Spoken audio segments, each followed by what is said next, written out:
run lesson 3, where we're going to talk about the entire listing process. And at the beginning of the buyer's class, I asked a question, what kind of agent you want to be? And the answer is you want to be a listing agent.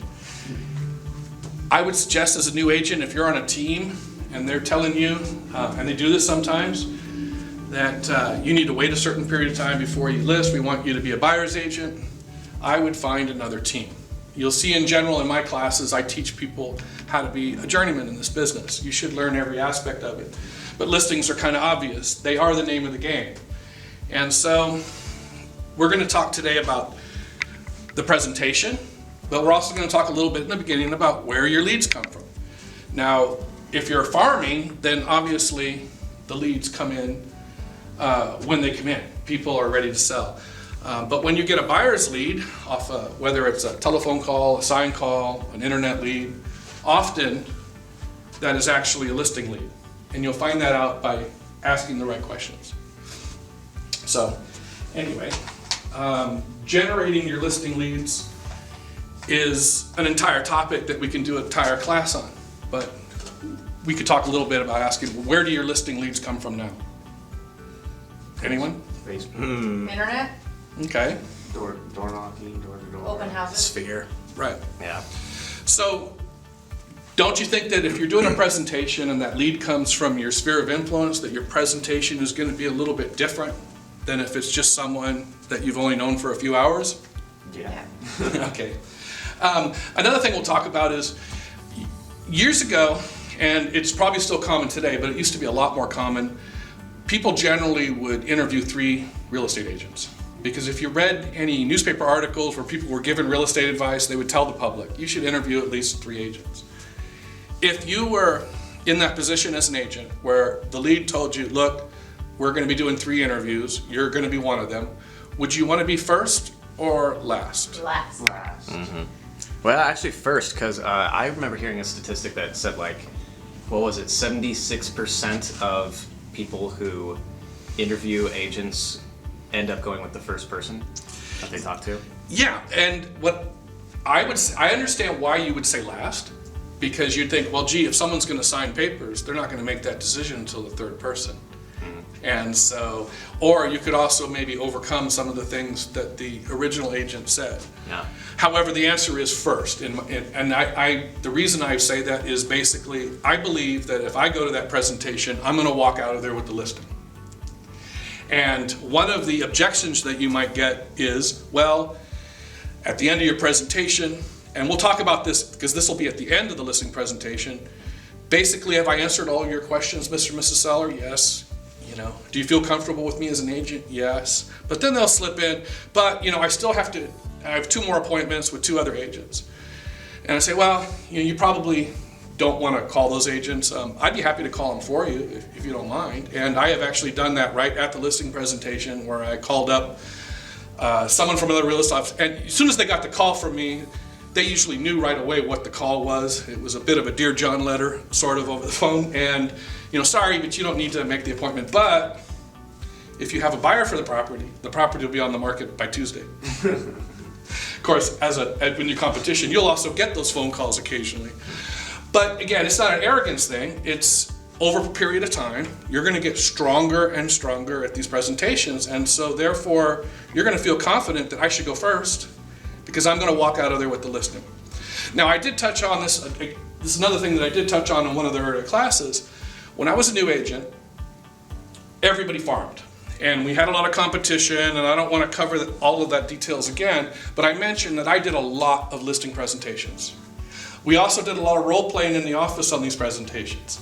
So until I got my very first listing, I'd done a lot of presentations. And that may not be the case today. You may walk in and hopefully that first appointment, you get in there and you sign it up. However, that was not my experience early. I got rejected many, many times. And again, I don't regret that now because, again, that experience made me stronger and stronger at these presentations.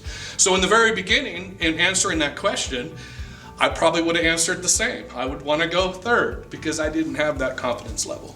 So now we'll talk a little bit about when you actually make that contact, whether usually it's a first contact, say you're on the phone and you're talking to a listing lead. You want to get as much information as you can to help you with the presentation. But the one thing you don't want to discuss is the 3 things that you have to negotiate in every listing, and that's price, time, and commission. Those are the 3 major points that you're going to have to work towards. You want to make sure that you price the property correctly. That's going to be your goal going in. You're going to want to get a reasonable amount of time on your contract to sell the property. And of course, commission is always going to be an issue. When they see you walking up to the house, they look at you as a walking 6% sign coming to the door sometimes. And a lot of times that's the only thing on their mind. And so now you do not want to discuss that, if possible, ahead of time. Now, we talked about the buyer's class about conditions and objections. Commission is virtually never a condition, okay? It's always an objection. Under the one rare circumstances where someone doesn't have enough equity in their home and it's not a short sale, that's one of the few times when it actually could be a condition, is they don't have the equity in order to, or the financial ability to pay a commission, okay? Other than that, it's always an objection. Same with price, same with time, that's always an objection. So these things can always be overcome. However, you do want to listen, just like in the buyer's class, for the conditions that might come up. Like, for example, they may be calling you because they may be getting a job transfer. So now the listing is actually conditioned upon whether they get that or not. That is a condition. They don't have a reason to move unless that job transfer comes through. But conditions, as I mentioned in the previous class as well, are going to be rare. Objections are going to be common. Now, when you hear an objection in that initial telephone call, it may or may not be, and it usually isn't, the time to overcome that objection. What you should be doing in your head when you get a lead is calculating what type of objections you're going to have to overcome at your potential upcoming meeting. So as they're talking and you're listening, and that's really important, if they're talking and explaining their situation, you don't want to cut them off, because the more information they give you, the more ability you're going to have to close for the appointment, and then of course be armed with information going into the listing presentation. And as I mentioned, a personal sphere of influence lead, your presentation is going to be different than one of these leads, okay? Now, there's probably more than one type, but I like to explain that there's 2 types of listing presentations. There's a 2-step and a 1-step, okay? The 2-step listing presentation is ideal, because what that means is you've had an appointment to go see the property ahead of time, you're familiar with it, you can do a much better CMA, you know your numbers much better, and you also have had a chance to build rapport with the client ahead of time. So now, when you actually go to get the listing, you're armed with more information. Now, the problem area of a 2-step presentation is the time in between, okay? You don't have a signed contract. What do seller leads do, or people, when they've decided to move? They tell their friends. They post it on Facebook. They don't have any reason to keep it a secret that they're planning to move to Missouri. So other agents are going to find out, and therefore you could have competition that you may not have had up front. However, on a 1-step presentation, you're going in there without the advantage of all that information about the house ahead of time. So now you have more things that you have to calculate in order to walk out of there with that appointment. And again, once it goes on Facebook and they brag about it, 20 leads come in. Now, some of these people are going to be very good closers, right?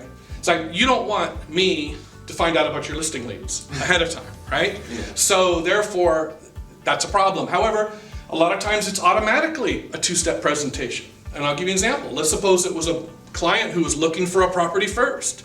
Now you may have picked them up at their home, had a chance to see the home, learn a little bit more about them. And so therefore it's a 2-step. Obviously, if it's a personal sphere of influence, you might be familiar with the property because you might have had turkey dinner there at some point. So sometimes you have the advantage, but a lot of times you don't. Now, back to the 1-step presentation. The 1-step presentation is good from a standpoint that there's no window of time there to lose the listing. You walk in the door. If you walk out with signed paperwork, you solve the problem with the 2-step presentation. However, you have other issues, and that is, and I'm going to assume this is not a CMA class, so I'm going to assume that you've done a proper CMA ahead of time. But without seeing the property, there's always going to be surprises there. When you're looking at comps, you can't just do it by algorithms like the big internet companies do, because that won't show you cat pee or some other hideous odor in the property, right? There could be all kinds of other issues with that property that you didn't know ahead of time. So in a one-step presentation, you have studied the comparables, so you know the general price per foot of the property, and then you have to make adjustments. But at the same time, you're trying to accomplish a lot of things simultaneously. So we're going to walk through the presentation itself, and we're going to talk about it not from a sphere of influence, because those are fluid. You know, anybody that's in your personal, you have a relationship with that person in advance. That's going to have a lot of bearing on how you handle that. But do not take for granted that your friends and your family and your sphere of influence are necessarily going to list with you. When I was a brand new agent, I thought, gee, I know a lot of people, and I'm a good talker. And I thought that was automatically going to equate to business. But what about the people that know you personally? They might like you and they trust you, but they know you're a new agent, okay? They know that, you were selling bicycles a week earlier, and now you got your real estate license, and now you're trying to deal with their biggest investment. They're going to have questions. Right? Now, the fact they like you and trust you is going to help, because people don't do business with people they don't like and trust, but that doesn't necessarily guarantee it. And I can prove that just by saying there's been many times that the first objection I got was, I'm considering listing with my niece, my daughter, etc., and I walked out of there with the listing. So if I did it to other people could do it to me and have. So you can never make those assumptions about people ahead of time. I guess that's the first question you ask them. How long they've been an agent? In those cases, then. Yeah, possibly. Yeah. I mean, it's on all the lists I've found. It's usually there. Just how long have you been an agent? And again, I can go in there and say, X amount of years, I've been doing, and blow them away. But that still doesn't mean they're going to list with me. People have other reasons. A lot of times you will lose a listing and you will never know why. Because even if you ask the seller after an appointment, just to help me in the future, why did you decide to go with this other company? They may not give you the honest answer. So you kind of got to evaluate those things for yourself. One of the things you don't want to do is begin negotiating over the phone. You want to do that when you have a chance to make your case at a formal presentation. So for example, if they give you an objection over commission, you don't want to address it there, but you also don't want to ignore the comment.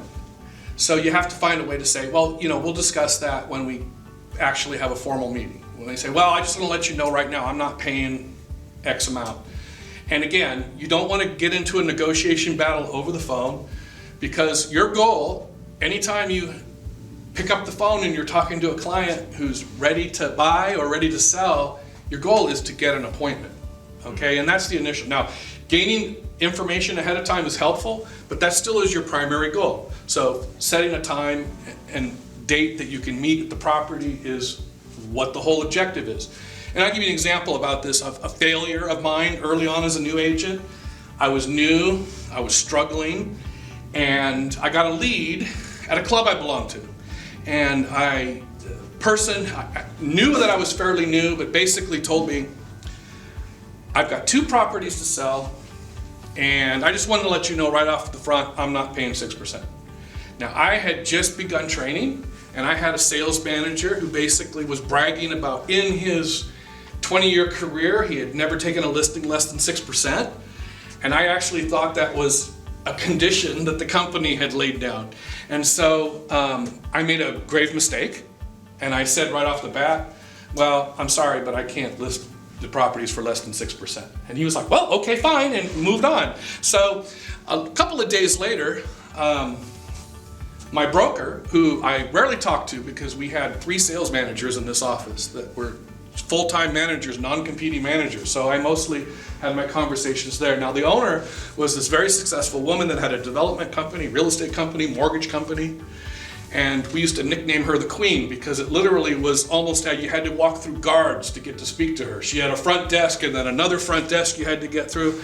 And I'm working away, either cold calling or something one day, and the receptionist says, hey, and I don't want to mention names here because some of these people are still practicing out there. She said, come on in and I'd like to talk to you. So I'm thinking, oh my gosh, what did I do wrong? But it was actually the usual question. She said, how are you doing? Are you happy with the management, the training you're getting? She was asking pretty basic questions. And then she said, do you have anything in the pipeline? And I actually talked about the situation of turning down this listing because the person said up front that they wouldn't pay a full fee, and she does the classic face palm right in front of me. And she says, I know what they're training you, and we want you to charge full commissions, but don't turn down business again unless you talk to me first.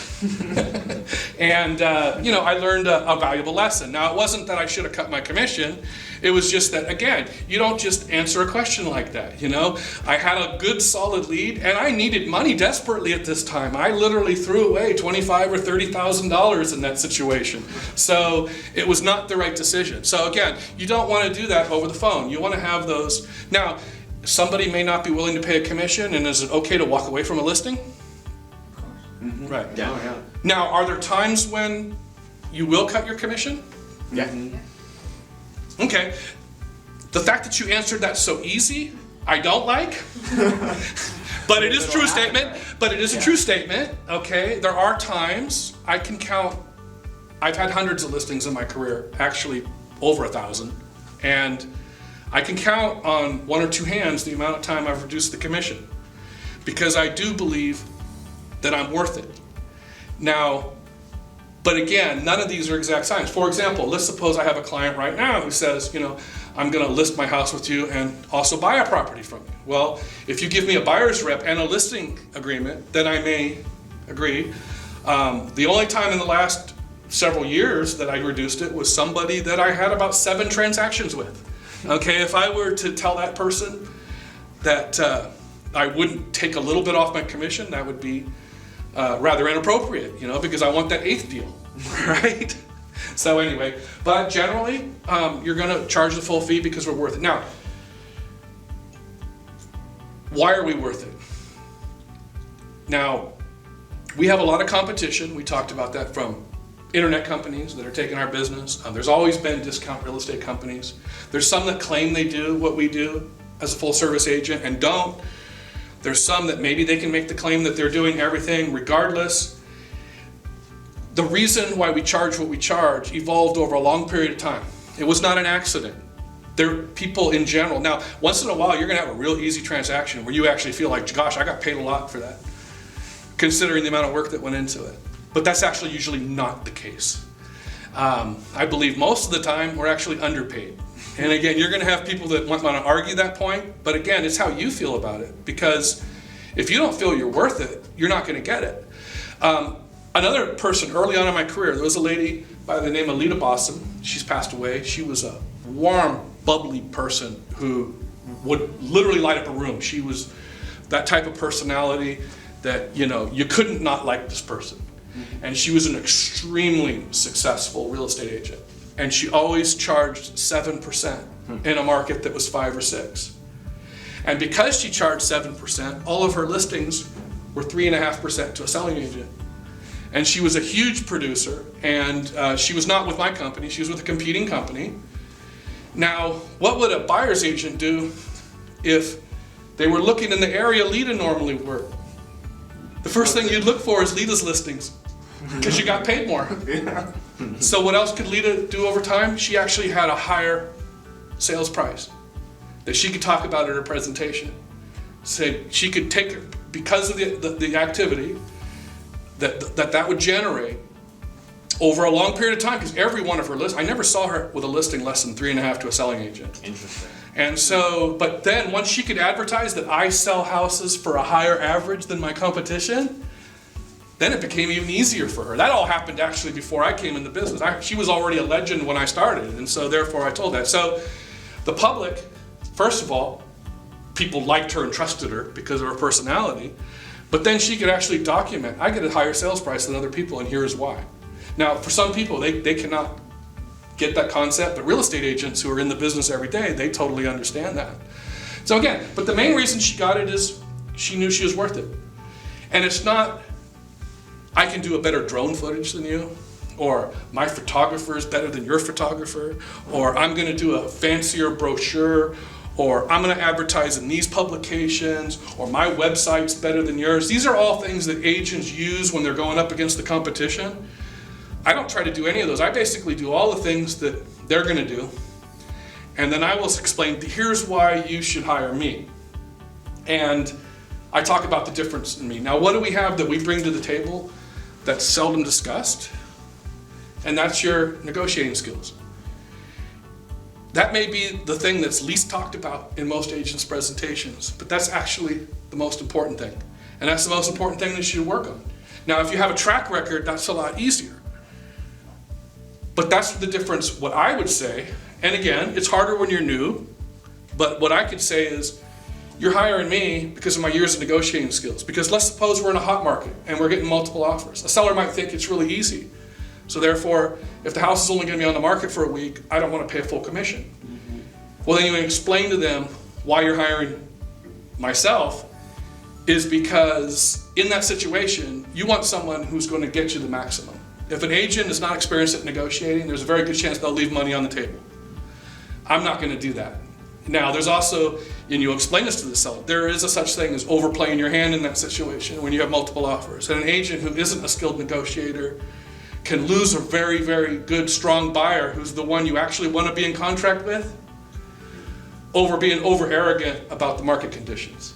Now, when markets slow down, and of course this class is for all markets, you don't necessarily have that problem. You have sellers who instantly understand that houses sit on the market for a long period of time. Then you might go into a longer discussion about the type of marketing that you're going to do.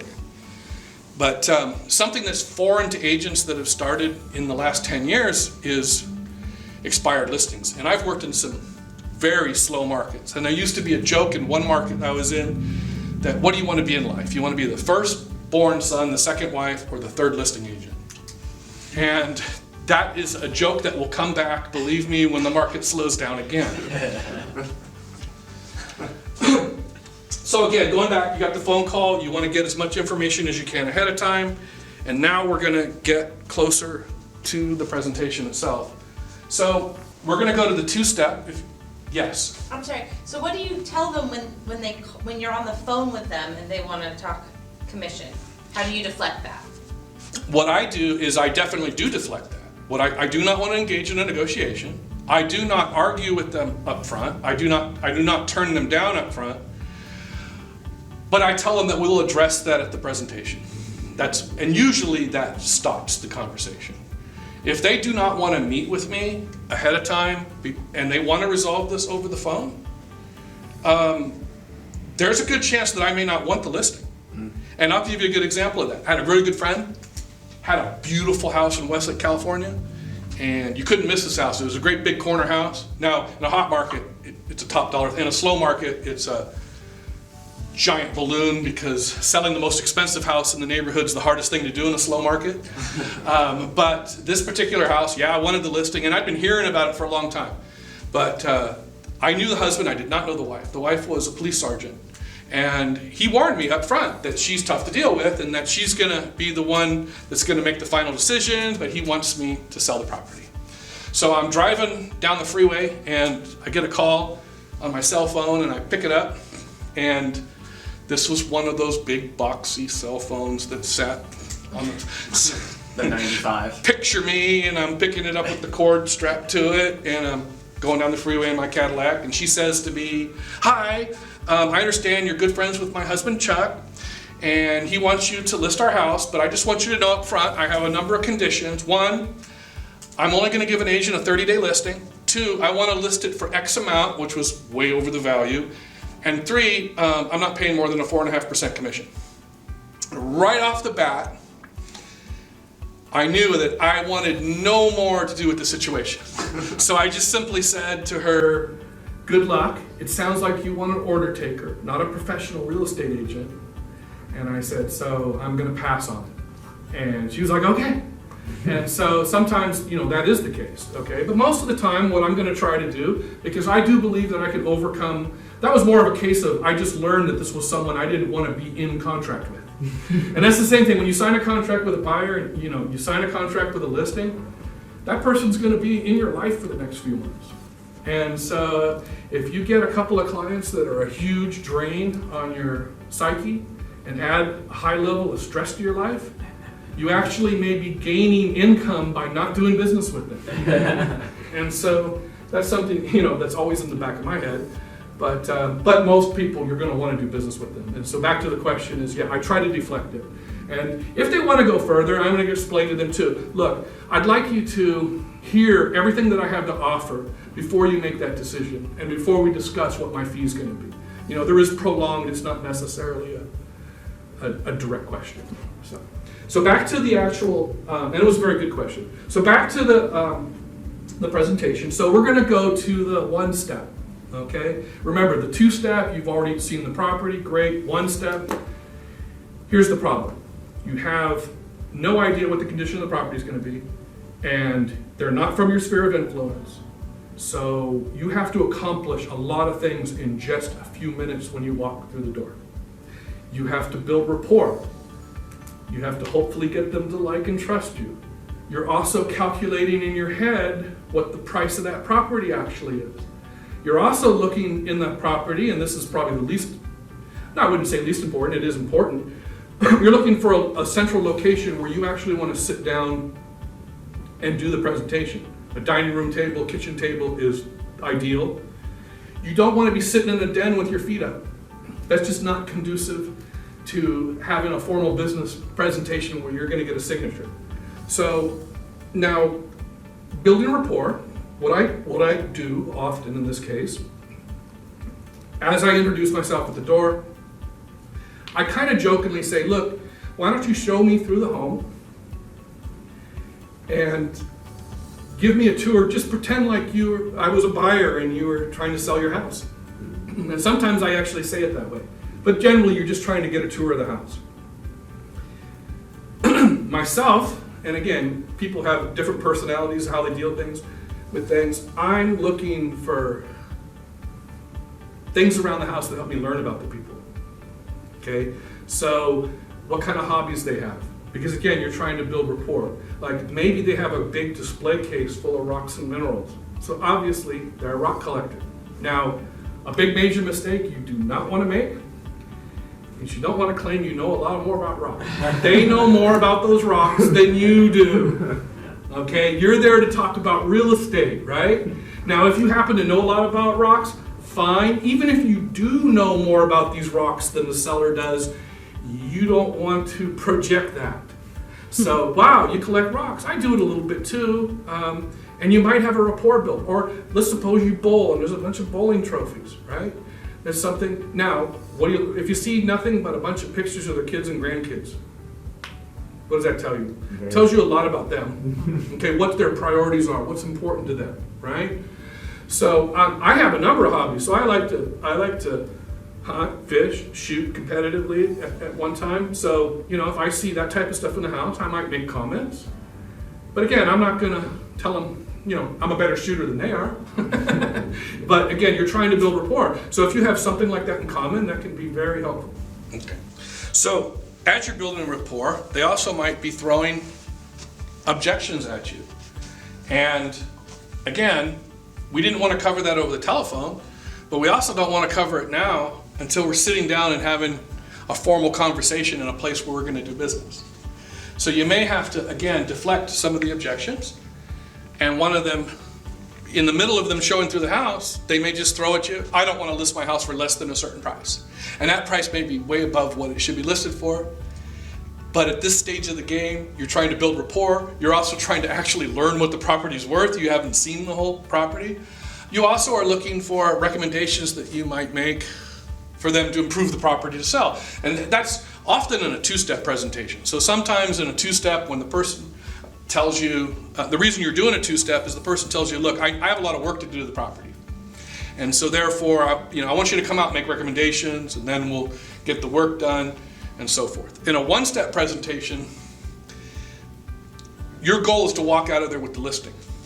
Now, it's not about us. So there are times when a listing is not ready to be put on the market. let's suppose you have a property where the people, they have the ability to fix things. You go through the house is in perfect condition, but you have just one room that's in horrible shape. And anytime you're working with a buyer, they're gonna focus in on that one room that's in horrible shape, or say it needs a new bathroom floor. And again, the house is perfect except for that. It makes sense. Let's make the house perfect because it's not that hard to do. Let's do this. Now, if I can, I'm gonna get the listing signed anyway. But if they're trying to use that as an objection not to sign again, I'm not gonna deal with that when it first comes up. I'm gonna deal with that when we're sitting at the table. But again, conditions and objections, the whole process, you're trying to accomplish a bunch of things in a very short period of time. And I'll go over them again. You're trying to build rapport, you're trying to determine what the actual value of the property is, and you're trying to figure out what type of objections you're gonna have to overcome when you do sit at the table. So the more they're talking and the more you're listening, the more you're learning about what it's gonna take to get the listing signed. So now that you've done this, you've gone through the property, hopefully you've built rapport. You can usually tell by the signs that they are giving.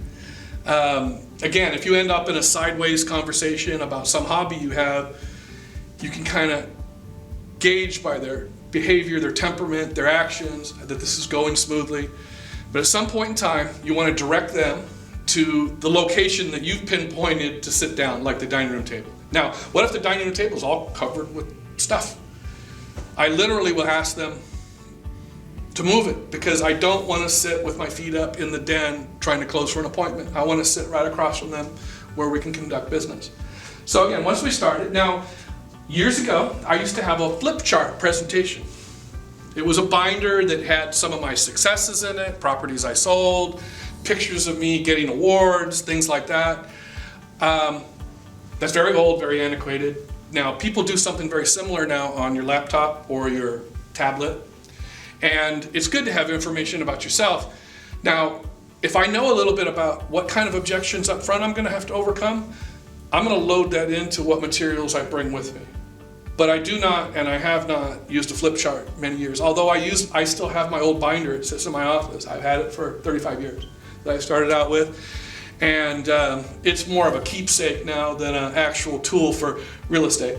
So yeah, we looked funny back then, big white ties. Yeah, a lot of the people I work with come from Sphere, and they just don't like the overtly formal situation.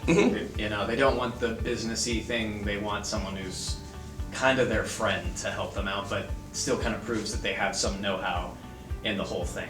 Absolutely. Without being overtly, businessy. And absolutely, and that touches on where I said, your sphere of influence approach is going to be a lot different than this. Yeah. It's also going to be different when you have competition. That's true. Yeah. So, like, what do you typically bring to your listing presentations, or like just an average one? Like, sure, you want to tailor certain things, but like, do you just bring, like, I know some people just bring like pieces of paper and something to sign with. Some people bring a whole PowerPoint presentation and all that. Do you normally just bring like just the paperwork, CMA, and documents to get the presentation, or is there more that you bring? It completely depends on the type of appointment. So if I'm specifically talking about now, today, a cold lead, when I say cold, somebody from the public who I don't know real well, right? I'm gonna arm myself with a little more, and I may not use it, but I'm gonna have it. I'm gonna have arguments to make for properties being priced correctly. Like one of the things too, we talked about commission. One of the tools I might bring with me, if I know the big objection is commission, going back to the conversation I had about Lita, the agent who charges 3.5%, you could actually go through the MLS and find that discounted commissions sell for a lower price than the ones that were full commission.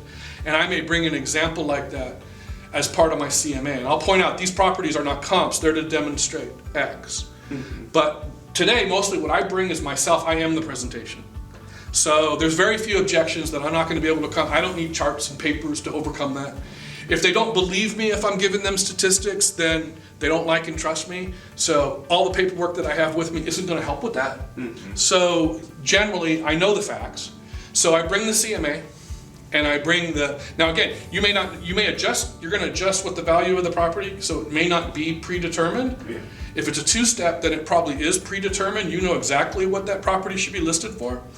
But again, you learn. I had one recently too, where I showed up and the tax records show the property at approximately 2,300 square feet, And it was a 500-foot addition with permits that wasn't on the tax record. That completely altered my CMA, right? Yeah. That's a rare circumstance where I literally said, you know what? I was not aware of this. And so I went back an hour later. I said, I need to go back to my office, do a little research and come back. That rarely happens, but it happened to me recently, so it can happen. Speaking of CMA, so say you're going to the listing appointment, and like you said, you walk in and it smells like cat pee. Now, you've done your CMA already, assumedly, and you've decided that it's worth about this much, and you smell the cat pee. How do you factor that in to a CMA? Do you still stick with the CMA? Or do you do the research on what cat pee reduces? You use the as far as CMA value? and you work it backwards, and I just use that as an example. It may not be the best example. The square footage one was probably a better example. Okay, It'd but be easier to calculate. correct. Yeah. But there's gray area. Why do you think, when you say is an appraisal the absolute value of a property every time? No. It's an opinion of value, Yeah. even if it's a licensed appraisal, right? Yeah. So yes, you have to use some of your own experience. You have to calculate, in the condition it's in, I don't think it's going to get that kind of a price. So you're going to recommend a little bit. Like, you may not, again, you're not going to necessarily tell them why. Yeah. In that case, they may not smell it because they live there, right? Or they may think that's the way the house should smell. And again, that might not be. There's a lot of examples of this. It's basically we're really talking about the condition of the property. So to be a little bit more, not as specific, if you go in and you see this property is in horrible condition in compared to the comparables that you just looked at, then you're gonna try to make those adjustments. Okay. Now, we're not perfect either. So you're not going to come up with the absolute perfect number, but the more experience you have in a particular area. So now here's another question that I'm going to ask of you. Yes. Will you take an overpriced listing? How much overpriced is it? Depends on the situation. Yeah, because Because, it depends. I mean, if they're being stubborn about it because they believe that it's worth X amount, then I'm inclined to work on the deal less. I mean, Sure. in this market, everything's overpriced. So, like, how far off versus what I think it'll sell is kind of where it is for me. Because, like, if they want like 20 grand over asking, it's like, well, we might be able to get that. But if it's like 200 grand over asking, it's like, okay, well, we're not going to get that. Yeah, well, I mean, the answer is it's up to you. Yeah. Okay, now, my advice is no, except there's exceptions. Just like I could say I counted on one hand the amount of time I reduced my commission, right? I'd like to say I counted on my one hand. Now, again, we're not perfect. I've taken overpriced listings by accident. Okay, or a declining market. You put a property on the market, it doesn't get the great first exposure you're expecting. Prices are falling, you're not caught up with that reduction that should be taking place. Hopefully you'll get it, and you get better at price reductions. When you're in. Most people today have not worked in those markets, so the whole presentation to get a price reduction is another skill that you'll have to learn in a declining market. But the answer is up to you. You're a business person, and you're at that listing appointment, and say they want to do X, they want to price it, and you know that that's too high. Now, if you're in a geographical farm, the answer is never. Okay? Why is that? Because you're proclaiming that you're the expert in that area, and one of the things that can do a lot of damage to your reputation is to have a listing that sits there for months and doesn't sell. Okay? So I'm not going to take one. If I'm a geographical farmer, I'm not going to take an overpriced listing in my farm. The other thing I'm not going to do is take a listing without a plan.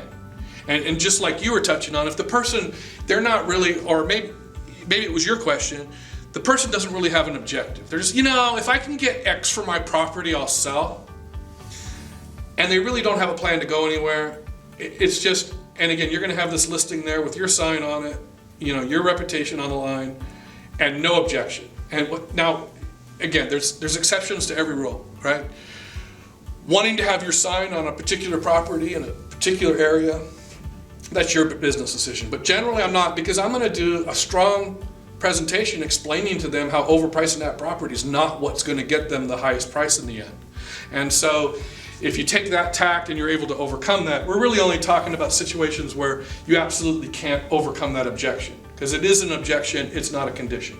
And again, back to listings with no plan, the biggest problem with that is, let's suppose you do put that property on the market and they really don't have a plan on where they're going, what they're doing, they just have a target price in mind, and an offer comes in. And if it's overpriced, it's not going to be a full price offer, but it is an offer. And what's going to happen? They're going to reject it because it doesn't explain to them where they want to go. Now, if they've already purchased or they already know the average purchase price in the area they're going to move, when an offer comes in, you can calculate, look, this gets you where you need to go. You can't do that with a listing without a plan, and so forth. Okay, so back to the presentation itself. So you've gone through the property, they've showed you through, you've determined what the property's worth. And again, this is not a CMA class. We're assuming that you have the correct CMA going into this. And then you sit at the table. Now, if you have competition, then you know that they've probably been given some information already. If you're not going first and they leave the presentation that the other person left, I've actually picked up their presentation and glanced through it in front of them. And one of the things that I never want you to do is I never want you to badmouth your competition. Not early in the stage, not after, not during. People see through that. If your entire presentation is centered around, this person over here that you mentioned, did you know this about them? No. People are going to see through that. You absolutely do not. All you're going to do is tell how you can do the job better. Now, where I make a little bit of an exception on that is on discount real estate companies. I beat up discount real estate companies all the time because I do not believe that they're going to do the same job that I'm going to do. I believe that if their only introduction to get people to call them to list their houses, I'll do it for less, they've already proven that they don't share my negotiating skills. And I'm going to present that in the presentation. So you're sitting at the table, and again, we got three things that we know we might have to overcome: price, time, and commission. Now, something that's very important to point out, because you mentioned this in your sphere of influence, people may not show as much objection. This might also be true at this point here. They may already trust you, they already know your track record, and so they may take your recommendation. So when you discuss price, what you do is you go through the CMA with them. But if they indicate with you, look, Kevin, you tell us, okay? Now, there's an old negotiating philosophy that goes back thousands of years, and that is the person that comes up with a number first loses. That's only applicable when you actually are having a discrepancy in what the market value is on the property. They're objecting to the price, but they may not object to the price. And as soon as you read as an agent that they're not going to object to your recommendation, then it might be okay. Well, judging by the numbers that I've looked at in the CMA, your property should be listed for $349. And if they agree to that, what do? Sign here. Yes. You shut up and you stop talking about it and you go to the next subject, right? One thing you want to do is relive a potential objection.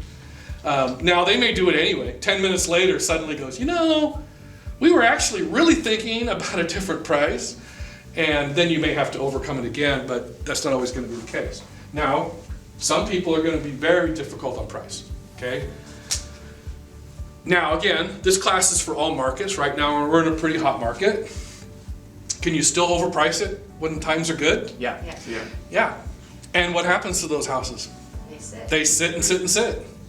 And so that's something that's very confusing when you look at statistics. And that's what's really common with newspaper reporters that are reporting on real estate. They get their facts wrong because they look at stats that we might not look at. Like, for example, the total number of houses that are on the market at any given time.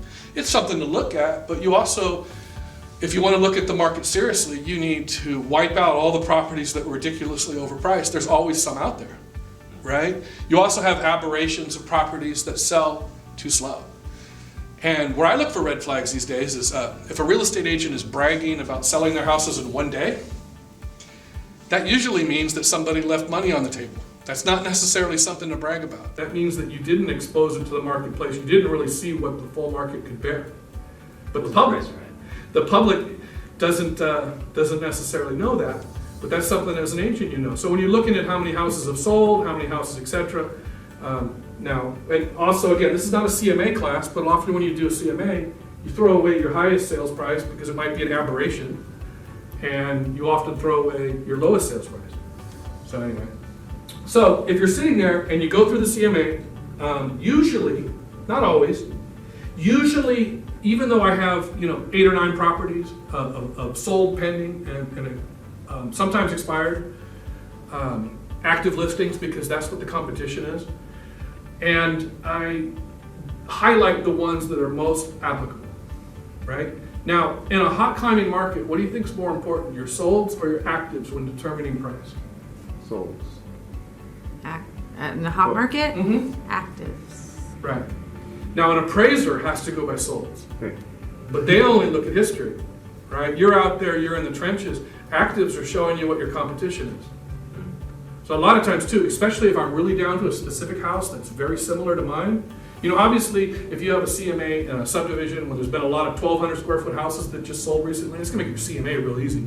But if you have some rural property that's on 2.5 acres and has a shop and a barn and a helicopter pad and whatever, makes it a little bit harder to find like for like, right? Mm-hmm. So you know that there's gonna be more gray area in there, and you're gonna probably have a longer discussion with it with your seller. Okay, but if you, again, the ones that you know the market value very clearly, because again, it's in a subdivision, there's good like-for-like properties, you can probably, be a little bit more direct with your seller, be a little bit more specific.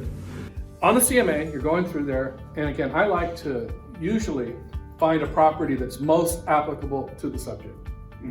And so if I have a price that's similar in square footage, similar in age, et cetera, and especially very close geographically that I can use, that's the one I'm gonna try to focus in on, because I'm not gonna be sitting there spending a lot of time going into detail on every comparable. If I have about 9 or 10 options, sometimes I go in with just 2 or 3, and I'll explain why I only have those comps. If they understand why you narrowed it down to that point, then it should make sense to them. And I go through then the details of the property on the one that's most applicable, and I spend most of the time focusing on that, saying, look, this house has this, same as yours, backyard's the same size, et cetera. And so then I ask them, so how do you feel about the price of your house? That's when it's applicable. Again, the person who gives a number first loses. This is not a win-lose situation, but that's just being used as an example. And if they give you a price that's, again, it's on the mark and it makes sense, then you move to the next subject. If I have paperwork right in front of me, sometimes I'll take that opportunity as a presumptive close to write the number into the contract, if they've agreed to it. So now, that's when it goes smoothly. It doesn't always go that way. Now, people complain about maybe a seller's being greedy or about how difficult a buyer is anytime as a client, but keep this in mind. If every seller priced their property correctly, and if every buyer was willing to pay the price the seller was offering, what would they need us for? So keep in mind, that's one of the reasons that we exist, bridging these gaps. And one of the reasons we exist too is explaining to the seller why it's advantageous for them to price the property correctly. Now, a lot of it has to do with motivation too. If they need to sell, if they've told you they have a desire to sell quickly, then you definitely want to explain to them that you're not going to accomplish that goal if you overprice it. So that was an easy one.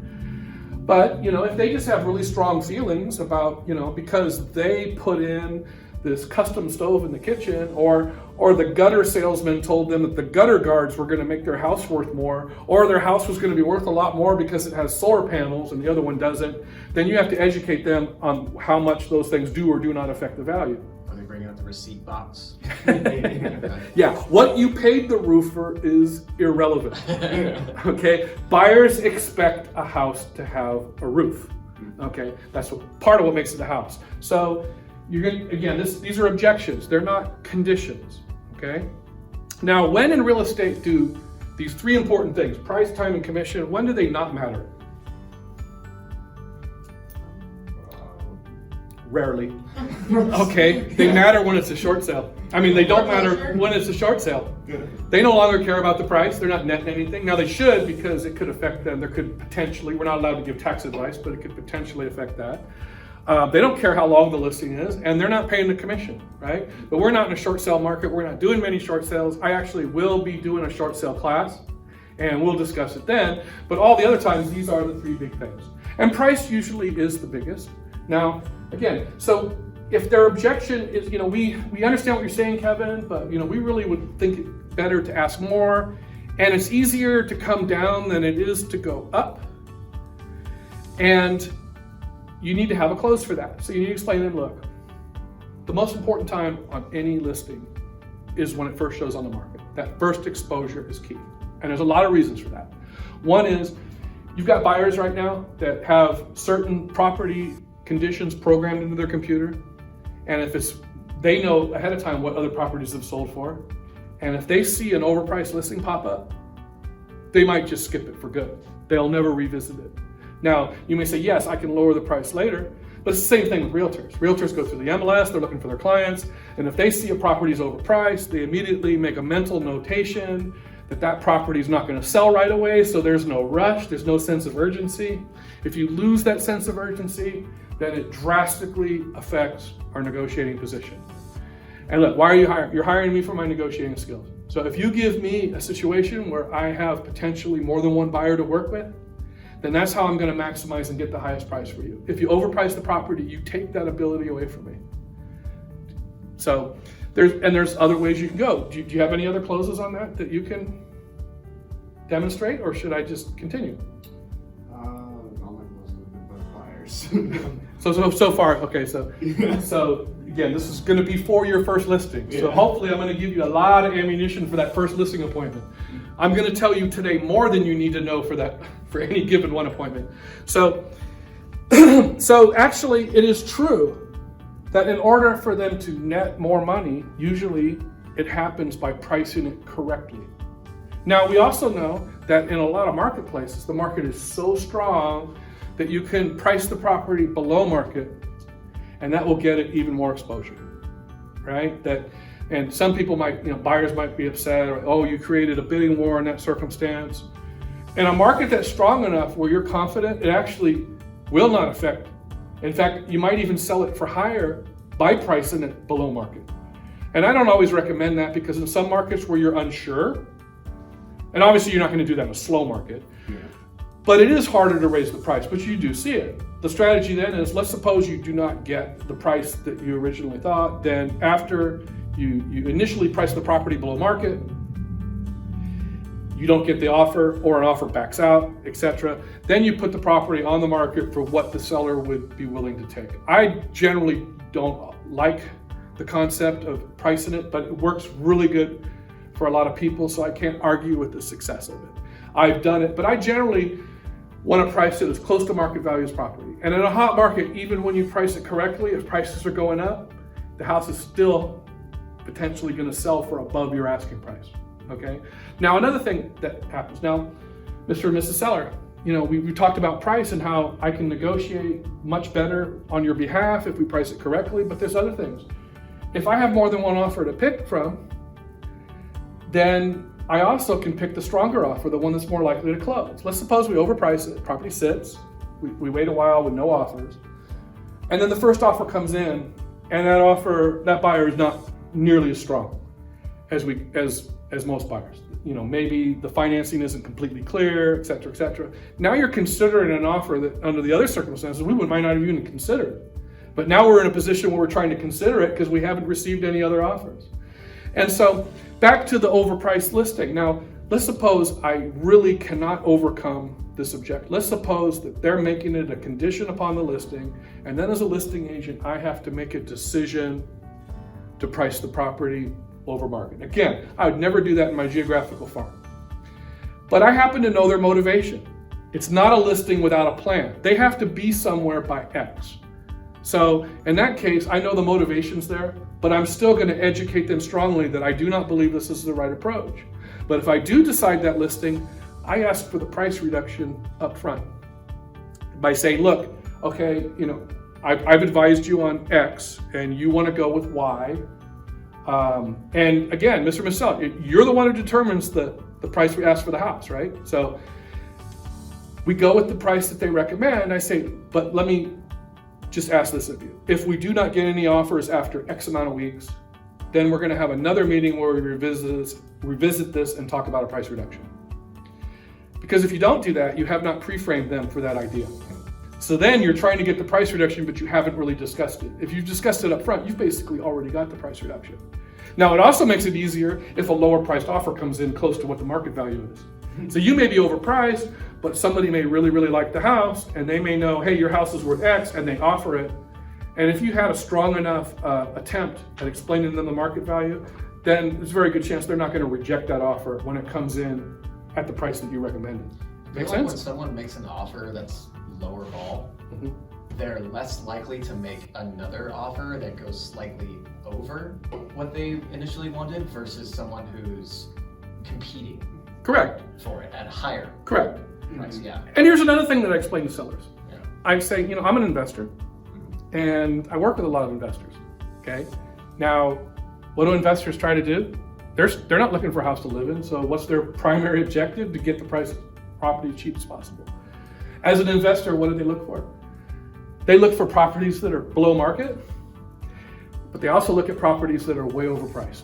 Because an experienced investor knows that property is not going to get a lot of exposure, and if they track it and wait, they'll hit that with a lowball offer when they think that seller is really desperate to sell, which could very well happen. So investors know that an overpriced property is actually an opportunity. So that should tell you a lot right there, why pricing it correctly is to your advantage. So, so let's suppose we've gotten by price. Now the next one is time. Now, if you just convinced your seller that pricing it correctly is going to generate a lot of activity and offers right away, then that actually might make it harder to get a reasonable amount of time, at least getting it without some sort of objection. Normally, I like to take 6-month listings. So my immediate objection is going to be, you just told me that we'll get, if I'm going with your price, we're going to get multiple offers. And again, time usually is the easiest, except for in this circumstance, because it goes against a little bit, you just told, you're now, it seems in their mind that you're countering what you just explained. So then you have to explain why do you take 6-month listings, right? And you can go into the advertising and things that you do. Then you say, look, I'm going to spend X amount on this listing, right? Now, yes, I do expect to get offers right away. I do expect it to sell right away. Sometimes I'll explain this too. Look, here's another thing too. If you're unhappy with my services, I'm not going to stay in contract with somebody who no longer wants to work with me. But when I turn a listing into the office and I have a very short-term commitment, then the company might potentially not be willing to spend as much on the advertising because we don't have that 6-month commitment. So yes, I do believe the property will sell right away.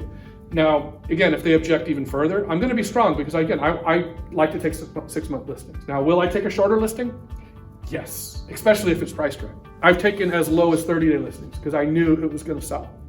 And so I've done that once, but 90-day listings are usually more than adequate. So again, if I've got this property priced correctly, I know it's going to sell right away, I got no problem taking a 90-day listing. I prefer 6 months. And I try to explain to them. Now, another thing that I've done is I've explained to them that if I sign a 6-month listing, I'll write it into additional terms that we will revisit this contract after 90 days if the property hasn't sold. And then if you're unhappy with the services, we'll cancel it after 90 days. Okay? Usually by that point, the only reason we've gone 90 days, and again, the more experience you have, the less you're going to have this happen, but you can have a transaction fall through for a lot of reasons. And if I have a listing, especially in this market that goes that long, it's because a property was in contract, fell through, and then that second exposure was not as easy when you put it back on the market, right? At that point, they're going to understand that. They're going to know why we're now looking at those 90 days. Now, they still might want to fire you because they may blame you for that. They shouldn't. Well, if it was your fault, then maybe they have a right to blame you, but that's not likely going to be the case. But again, I'm going to spend the least amount of time on this because that usually is the easiest one. Now, sometimes an objection comes up here. It can come at any time during this process, but sometimes it comes when you talk about time. Suddenly they'll throw another objection at you.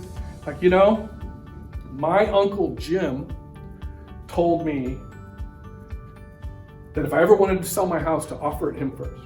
So basically, this Uncle Jim has a right of refusal on the contract. And now they can throw this type of objection at you at any stage. If I've gotten that up front, it's one of those things I acknowledge in my head, I'm going to deal with it later. But there's an easy one out of that. And that is, and it's very common in the commercial market, where a company's had an offer from another company, and so They want to maybe be looking for a higher offer, but that one still may be on the table, and they don't want to pay a commission to somebody on something that's already been negotiated if they potentially go with that offer. So what they do is an exclusion to the listing agreement. Now, I do this every time I hear this story about so-and-so, their neighbor says they're going to make an offer. I'm not afraid to do this. I'm not afraid to write in there, if Jim wants to buy the property, then he is excluded from this listing agreement. And you can go, and why am I not afraid to do that? If Jim was gonna buy it, he would have bought it by now. Exactly. Jim's not going to buy the house. Okay. I've had that written into contracts to overcome that objection. I don't know how many times, a few. It's never come up. It could come up, but it has come up in commercial deals. And I've actually lost a listing because there was an exclusion on a commercial contract. And but this isn't a commercial class anyway. So that's just one way to overcome that particular objection. So now we're going to talk about commission. Okay.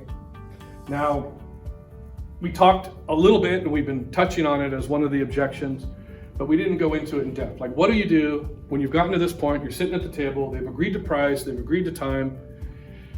Normally, I would just say, no. Normally, my fee for service is 6%. If I get a yes or a nod, I just write it into the contract. Job done. That happens a lot of the time, but a lot of times that's not going to happen. Now, it isn't always about them thinking that they're saving money, or that may not be their goal. It actually is true that there's a lot of times when they are experienced in sales or they're experienced in business, and they just want to challenge you. They want to see if you have the ability to negotiate this on your own, right? Now, if they've told me my competition is so-and-so who's agreed to reduce their commission, I immediately go into, look, I actually could give you a list of people that will do this for less. A lot of them advertise it. So, you're welcome to call any one of them and sign up with them. And, but let me just ask you this question. We're talking about, is this your biggest asset? Maybe it is, or it's close to it. And if an agent's first approach is, yes, I'll do it for less, is that really the person you want to have negotiating for your biggest asset? They can't even negotiate their own fee, but you want them negotiating on your behalf? It's a telltale sign that you're not hiring somebody with the same ability that I'm bringing to the table, okay? So, and there's other ways to put that aren't quite as direct, but ask me if I'll cut my commission. Go ahead, ask me. What do you cut your commission? No, do you have any other questions? And if they laugh like you did, a lot of times I've overcome it right there. Okay, so there's other things too. Now, again, do you think that this other person is going to give you the level of experience as me? Now, again, if you're a new agent, you can't quite use that as well, right? I mean, if somebody asks you how long you're in the business, you're not going to lie about it, right? Okay, so some of these closes are going to work better. Some you're going to be able to use. Again, I can use my experience. And everyone in here is at a different level of experience. So, you can definitely use whatever experience you have. It's a lot easier for somebody like me. I've been doing it for X amount of time and blah, blah, blah. Okay, so, but again, it all goes back to what I mentioned about Lita is, do you feel you're worth it? If you feel like you're worth it, most of the time you're going to get it. See, most of these agents who just automatically reduce their fee, they think that for some reason they're not worth it. And that's what, now, the other thing is, I want this listing more than this other person, okay? You have competition. So now it's just a case of, look, this person's done it for this. They brought up this objection. Sometimes I'll walk away from the listing. But again, it's up to you as an agent. You have to make a business decision. If you get into a brick wall where it's the only thing that's going to, and the reason why I do turn down a lot of business like that is because if I've gone through my whole presentation at this point and they still don't feel like the value is there, I feel like I'm going to have a problem with them during the whole sales process. And so I've learned a lot about them, right? And so if I cannot overcome this objection, I may not want the listing. They may think that they're rejecting me, but I actually psychologically or actually practically might be rejecting them, okay? But again, there's situations where I have, and there's one, like I said recently, where there's more than one transaction involved. You have to make that decision for yourself as an agent. One of the things I would never do, though, is work for a company that allowed their agents to advertise discounted fees. I ran into that with companies I've worked in, and it's caused me to leave. And that's because I don't want to go into a presentation and they say, well, Mary at your office says she'll do it for this. Now I have my own office competing or undermining me, right? Because I don't have any problem with getting paid a full fee. My son, who I really talk about in these classes, he is, and I talk about him in the farming class because he does things kind of the old-fashioned way, and he's in the top 1% of real estate agents in the United States. And he's in a market where the prevailing commission is 5%, and it's mostly $1 million homes and up. But it's been 5% there for years, and that's because the realtors in that marketplace did a very terrible job of holding the standard, okay? But he charges the full fee and gets away with it. And again, it goes back to because he has this track record. And it's like, I've even asked him, in that market, at those high prices, he's like, no, I've been doing this, I know what it takes, I know how much work I put into each listing, and so I don't care if I lose business because of it. And he's not losing business because of it. So again, he knows he's worth it, and so he projects that in his presentation. And I only know of one case where he lost a listing. So it's if you're able to convince the people that you're the right person for the job, they're going to be willing to pay you. But there's other clauses too. Like if you know what kind of, and at this point you're going to know what line of work your client is in by asking simple questions. Let's suppose they're a bricklayer. Another clause is, look, when you go do a job and you bid on a job to build a brick chimney, you tell them what the price is because you know exactly how much labor is involved, what's cost. I myself know how much labor is involved and what's involved in the sales process. And sometimes I will even explain what I mentioned earlier, and that is there are certain times when I have a really easy real estate transaction, but that's not the norm. There's almost always work involved that I'm not aware of. And so just like your case, when I bid on a job, now, if you feel towards the end, and this is only if you're getting a severe rejection, that I'm not worth it, then we'll have that discussion at a later date. Now, usually at that point, they've accepted an offer that they've agreed to. Now, another thing too is I may have told them a price they're very happy with. They may be very happy with the price I came up with initially. So I may also mention, and again, there's a lot of clauses that you can use. You should have a lot of tools in your toolbox. And as, look, if you're able to get this price, you're going to net X amount, then would you still be happy? Well, yes. If the answer is yes, then again, okay, problem solved. You go to the next question. So any other objections you've had on commissions that were direct?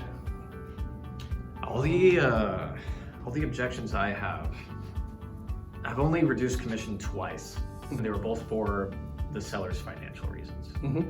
And outside of that, it's just not something that gets brought up that much for me. Right. And if you don't get the objection, again, then you moved on to the next thing. Right. And again, I just focus on doing the work, not focusing on selling to people commission or anything like that. Yeah. But again, what we're trying to do here and accomplish is when it comes up, right? Yeah, to try to prepare you for as much as possible. Now, can I prepare you for every objection that's out there? Absolutely not. So we got to cover what the most common ones are, right? And historically, this is one of them. And again, when you don't have any problem with the commission, and that's not their issue, yeah. So this is for the people. Now, what type of client or potential client usually is the hardest on commission? It could be anybody, but The lower price point. for sale by owners. Yeah, Because they already probably didn't want to pay a commission, right? So going ahead of time. Now, I will give you an example of that. I will add a story to that. So, you can't do this in, now this class is for anybody in the United States. So I always have to remind that, real estate law is different from state to state. Yeah. And so in a state where I previously worked before Idaho, they have what's called a net listing. And on a net listing, literally it's what it sounds like. You tell the seller, look, the seller wants to net X. So in the contract is, seller will net X amount. Anything above that, the real estate agent can take in a commission. So I don't recommend these, but I'll tell you why. Because I've only done one in my entire career. And that was a for sale by owner that I would see on the way to work every day, on the way to my office. And I hadn't prospected it. Again, I told you in the first class, as a new agent, anytime you see a for sale by owner sign, you now stop. You have a real estate license. You write down the information. You go back, you research it, and then you call them, okay? And again, we're gonna do a whole class on that, so I don't wanna belabor it, but back to my original story. This house is kind of driving me crazy because I'm driving by it. I've seen this for sale by owner sign and I haven't stopped yet. So one day, I just out of the blue, on the way home from work early one day, I decided, you know what, I'm going to get that listing. Again, at that stage, I didn't lose many listings. I went in there with the attitude, I don't care what I have to do, I just want my sign on this property. I drive by it every day, I want it to be my sign. And so I contacted these people and they had a specific amount of money they wanted to net. So I said, well, and I thought the property would sell for more. And so I took this net listing. Now, the problem with that is I got an offer right away, and it was for the amount of the net, not enough for a commission. So now what do? Do all offers have to be presented? Again, real estate laws vary in different states, but generally I think that's one. In Idaho, yes. Yes, okay. I think in all markets that's probably the case, but I'm not 100% sure. But yeah, all offers should be presented to the seller. So I can't ignore the offer, right? Now, what am I gonna do? So I present the offer. And what's to be expected? They don't care. It nets what they want to net. Did the buyers have a crystal ball? I don't know, but they came up with like the exact number where I couldn't get paid to represent both parties. Okay, I ended up selling this property for a $1,500 commission that they split 50-50. And you'd think, oh, at least it'll be easy. No, it ended up being a very difficult transaction for a lot of other reasons. There was problems with the property inspection. There was a number of different problems that had to be addressed, and it ended up being kind of a long drawn out escrow. There was some issues with the finance, etc. I learned my lesson, so don't do that. Is that even legal in Idaho? No, not in Idaho. Yeah, I didn't think so. And like I mentioned, this class can be used in other states. Yeah. So there are other states that do. And I'm sure there's some agent out there that came out smelling like a rose, but here's another thing. Let's suppose you take a net listing, and again, this is not for Idaho, this is for other states where they have them. Let's suppose you get an offer ridiculously higher than their net. Do you think they're going to be happy then? That they're paying way above 6% now? No, that opens up the door to have a really unhappy client. Even worse, if they're unhappy and they take you to court, you think the judge is going to like it if you sell a $200,000 property for $300 and you pocket $100,000? The judge isn't going to like that either. So I don't care if it's legal in your state. My advice is to stay away from net listings. Okay. So when you win, you also lose, basically. Exactly. Yeah. So it's a trap. You lose on the ratings and Yeah. reviews. So let's not spend any more time on it other than don't do it. Okay. Yeah. All right. So again, you any more on commission? Okay, so let's suppose you got to agree to price, you got to agree to time, you got to agree to commission, and it's time to get a signature on the contract. They may throw some objections at you. Hey, look, I'm not ready yet. I still would like to do some repair work. I want to clean this room, do that, cut the yard. The gardener's coming on Thursday. And if they're using this as an excuse not to sign the contract, it's maybe they're just trying to throw a brick wall that they're not ready to sign. Just like buyers, sellers, one of the normal instincts in this case is fear. Fear that they're not making the right decision. So it's something that you might have to overcome at this point, right? But going back to it, look, Mr. and Mrs. Seller, we've agreed to price, we agreed to the time, and agreed to, everything else in the contract. And so is there anything else that you object to? And so if there are any objections at that point, a lot of times it is fear.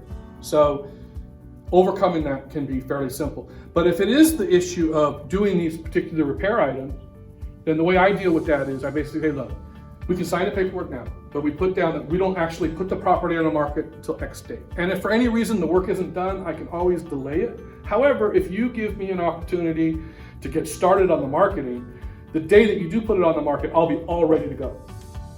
Now, if it's legitimate that was their objection, they're not that's gonna take care of it. If it's actually a delay tactic because they're not sure whether they're gonna sign to you, then they're gonna throw up another objection. Yeah. Okay? So then we go on to the next one. We already dealt with Uncle Jim who might make an offer. Okay, we can put an exclusion in the contract, we can deal with that. But again, Let's suppose they have those 2 other appointments or those 2 other realtors that are gonna call. And we'll cover like family members, etc. But first, the other ones, if it's just 2 realtors, again, a lot of times at that point, I literally will say, you know, if those other people have a buyer for the house, they can still sell it. Yeah. Now, as a realtor, you know that that's no help to them, right?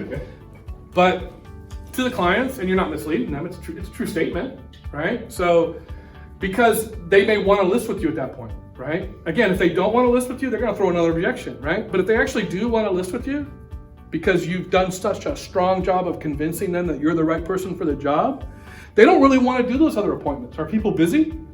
You know, you've promised them you're going to do everything that they want to accomplish. You're going to get them where they want to go. And so it's going to be really easy. And a lot of times, business cards might be right there from the other realtors. That, you know, I know so-and-so, and I don't know this agent, but I'll be happy to call them. And I've done that right at the kitchen table with the clients there. I've called other agents and said, you know, just want to let you know, I know you had a presentation on Thursday. Just want to let you know I'm going to list the property. But, you know, if you do have a buyer, and again, no other agent wants to hear that, but I want the listing. Yeah. Now, let's suppose it's a family member, right? Let's suppose that you've done your whole presentation. They may have told you up front, look, we've heard about you. We know you're experienced. We know you're the expert in the area, but we just want to tell you up front, we're strongly considering listing with our niece because she's just starting her real estate career. We want to help her out. It's like, I tell you, never badmouth your competition. Definitely never badmouth a family member. So you have to walk around this very delicately, but at the same time, there are ways to overcome that. And the one that was most commonly used is, look, if for some reason you were not happy with me, or if I was to make what you visualize as a major mistake, you could yell at me and fire me. But would that be harder to do with your niece? Sometimes that works, right? Sometimes that may not be the appropriate response, right? Sometimes it just may be, look, I would just go back to my own experience. Because the one thing you never want to do is, look, it's, to my ears, it's like nails on a chalkboard when I hear a realtor bad-mouthing another realtor, whether it's directed at me or somebody else. It's just like an immediate red flag. I've been in this business so long. I just know that if a realtor's tactic is to badmouth their competition, then they're already probably not very successful at this. So most of the time, the clients are going to see through that, and they're just going to see it as an immature tactic, etc. So again, I can't emphasize how much you just never do that in any of these circumstances. You just want to explain how you can do the job better, right? So a lot of times, instead of talking about the third person at all, I just go back to my own experience. And I just go back and I reverse the presentation. And I go back to talking about my negotiating skills. And they're going to know that my skills are going to be superior.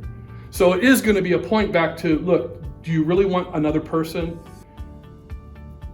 And you're not going to be able to do this with the third person again if it's a close friend. You're not bad-mouthing them, but you're going to find a nice way to say, do you really want this person to be negotiating something so important if they're new to it? Yeah. And again, this is a new agent class. I'm here trying to help you. So I'm going to help you overcome that, right? If you're a new agent and so forth, right? What do you do as a new agent when you don't have your own successes? Use the company's successes. Absolutely. So your close, let's suppose I don't get the listing, and it's your family member that you're trying to get the listing from, you do the exact reverse tactic. You know, it is true that Kevin's been in the business. I know who he is, who you interview. He's been in the business a long, long time.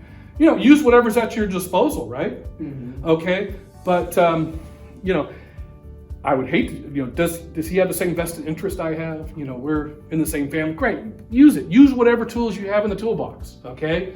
But when it comes to the experience question, exactly what her answer was. Look, I work with hundreds of experienced agents, and they've trained me very, very well. And if there's anything that I run into that I don't know how to handle, I've always got somebody right next to me that can help me solve that problem.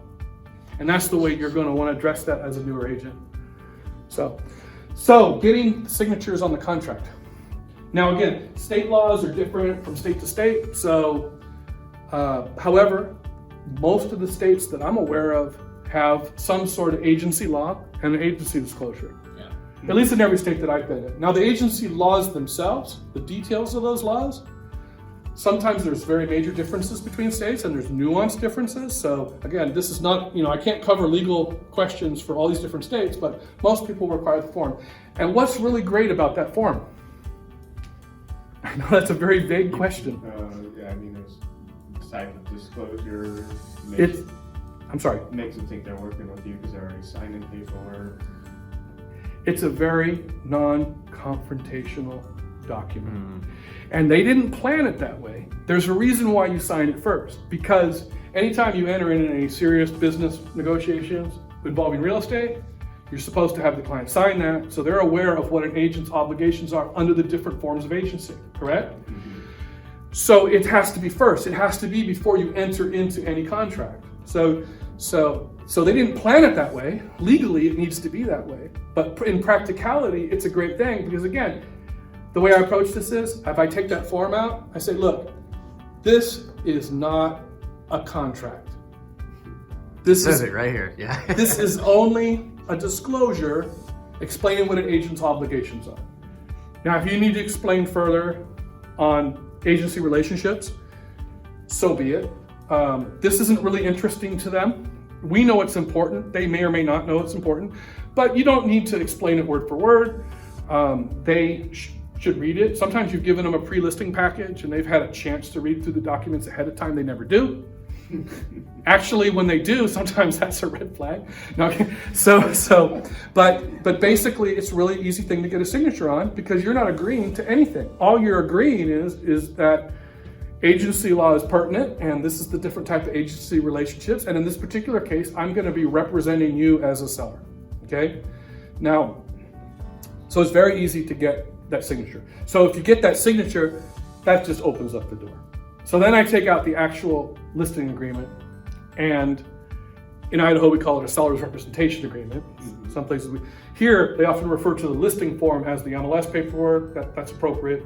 In other states though, they call it a listing contract. So at any rate, I tell them point blank, this is a contract. But I've already disarmed them with the other form, right? But they're expecting to sign a contract if they get to that point, right? Now, hopefully, while you're going, you've already agreed to price time. You may have those already written into the contract, right? So you may have to explain certain particulars. The fact that it's an employment agreement, that basically what this contract is you're just employing me for the sale of your property. It does not encompass any other duties. That's my primary goal, and you get a signature on a contract. So, any questions there? Okay, now going back to objections just a little bit, there is no way in any listing class that anyone could cover all of the potential objections that you're going to get in this process. Yeah. But I want to explain some very important part of that, and I want to go over this again. We talked about it in the beginning. We even talked about it in a different class. Just because somebody's throwing an objection at you does not mean it even has to be overcome. Like with a buyer, because it may be an objection, but it may be something that's doable. Okay, it may be something that's reasonable, right? Other objections don't necessarily, that are pertinent, that are potentially problematic or potentially delay you from moving forward, can be overcome, and then you need the tools in your toolbox to overcome those. But it doesn't always have to be the moment it is raised, and I can't emphasize how important that is. Some of the things can be dealt with ahead of time, some of the things can't.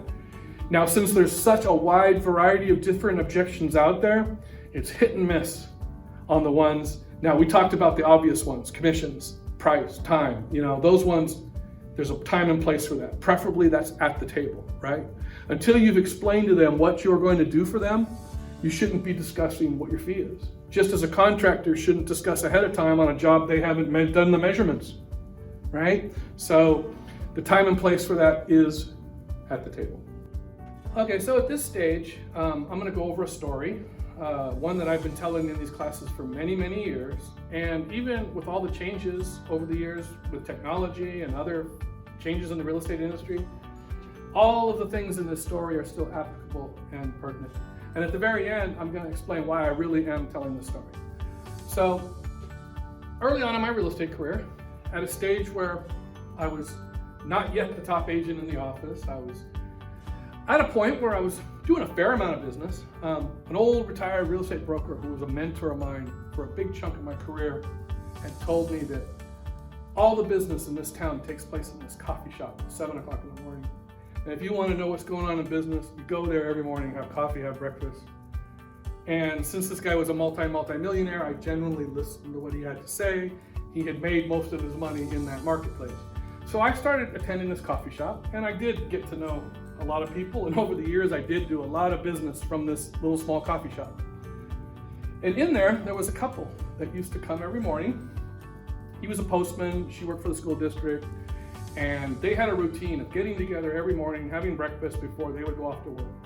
And so I got to know them, they got to know me a little bit, and at a certain point, they said that they were about to sell their house, and they wanted to move to Marin County.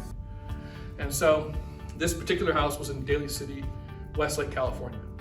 Now this particular house was one I really wanted the listing bad. First of all, it was just blocks away from my real estate office where there was another 150 agents. So it's always fun to get a listing that's right underneath everybody else's noses. It was also one of the better blocks in the neighborhood. Now, to give a little bit more history as far as the values and as far as the marketplace, we were just coming off an extremely hot market, but it had already begun to slow down slightly. And in that market, now this particular house is probably worth $2.5 million today, but it doesn't matter at the time. This house on the corner had sold for $400,000 that was just several houses away from theirs. And everybody around the neighborhood was talking about it because no house had ever sold for $400,000 in that neighborhood. Now, it did turn out to be an aberration because as prices started to reduce, it was a long time, in fact, several years before another house went back up to that value again.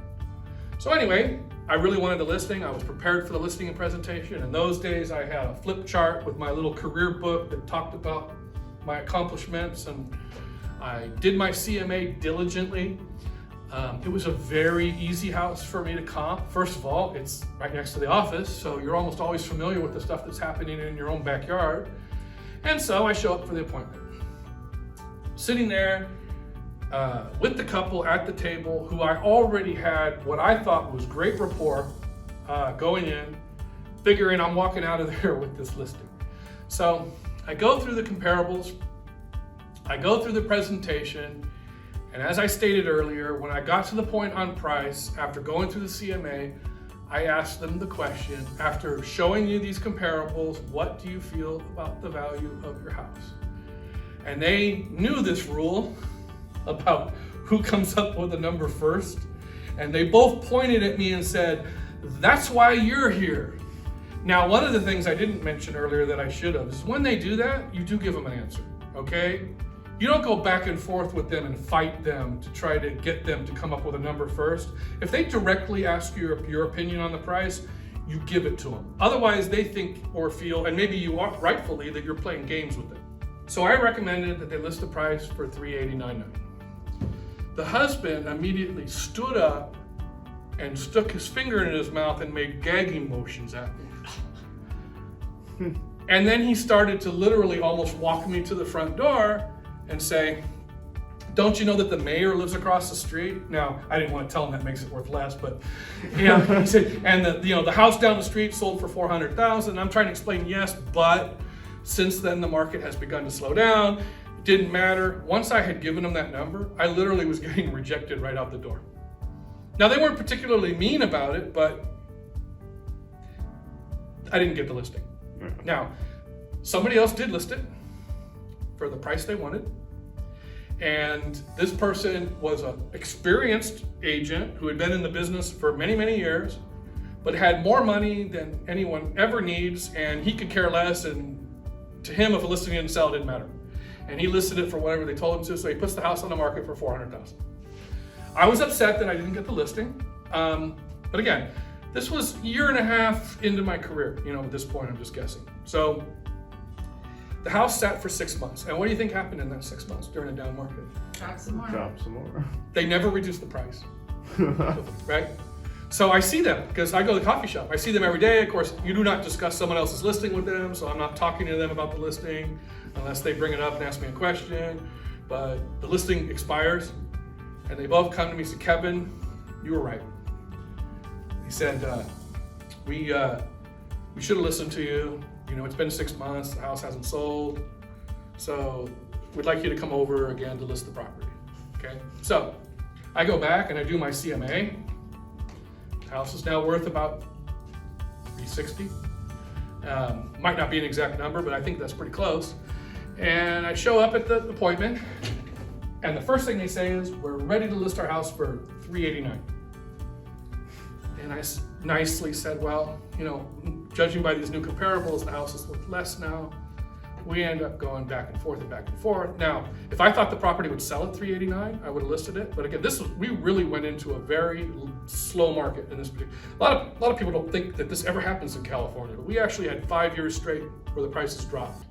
And so, and this was at the still early stage of that. They also told me they wanted my opinion on a property, what they wanted to buy in Marin County. It was a townhome. It was in the 300-something thousand range. They asked my opinion on bridge loans. And I told them, absolutely don't do it. Now, I didn't get into a lot of details why, but I did explain to them, you know, in this particular market, you know, you basically are going to have three. Do you know what a bridge loan is? It's where you can connect, yeah. Okay, so that's where you borrow on your equity. It's basically a second, and you use that as a down payment on the home that you're purchasing, right? Mm-hmm. And so it could be, now your new home purchase is gonna have a first mortgage on it, right? So now you have a first there, you have a first on your, if it's not a cash deal, you have a first on, so now you got 3 loans, right? Mm-hmm. And I just basically told them I wouldn't do it, but I didn't get into a lot of details why, okay? So, but they didn't list with me. They went back, they were not happy, that they felt insulted that I told them $369. And so I left without the listing again. So in the meantime, they go out, they make an offer on this property in Marin, and they get a bridge loan on it. And 6 months goes by. Now the house is worth about $320, okay? And now I'm also, you know, a year and a half, or a year's gone by actually, and I'm a lot more experienced, right? I'm a lot stronger in my presentations. And they invite me again, and I said, look, you've asked, this is the 3rd time we're having this meeting. Each time you didn't take my advice. Now you've lost X amount of money. Didn't matter. These people held their ground. They wanted to list it for $369. It literally at that point was worth about $320. I walked away. So, I don't remember how much time went by, but one day I walk into the same coffee shop and just the wife is there. And she turns around and she sees me and she bursts out crying. And I giggled a little bit, but it's not funny. Turns out we sit down, we're having coffee. They're foreclosing on both properties. Oh. And they're getting a divorce. Oh. These people had been married for 25 years, raised their kids. And there's a big reason why I tell this story, and I'll get to that. So, was any of this my fault? No. No. You all agree on that? Yeah. I understand why you said that.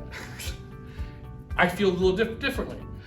At that time, definitely not my fault. Okay, I'll qualify that. But if it was today, certain objections I could have overcome much better, okay?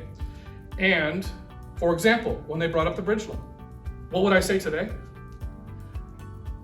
Explain. I said, that's absolutely the most ridiculous idea I ever heard. Do you realize that if you were to do that, you risk your entire financial future if this market stays the way it is?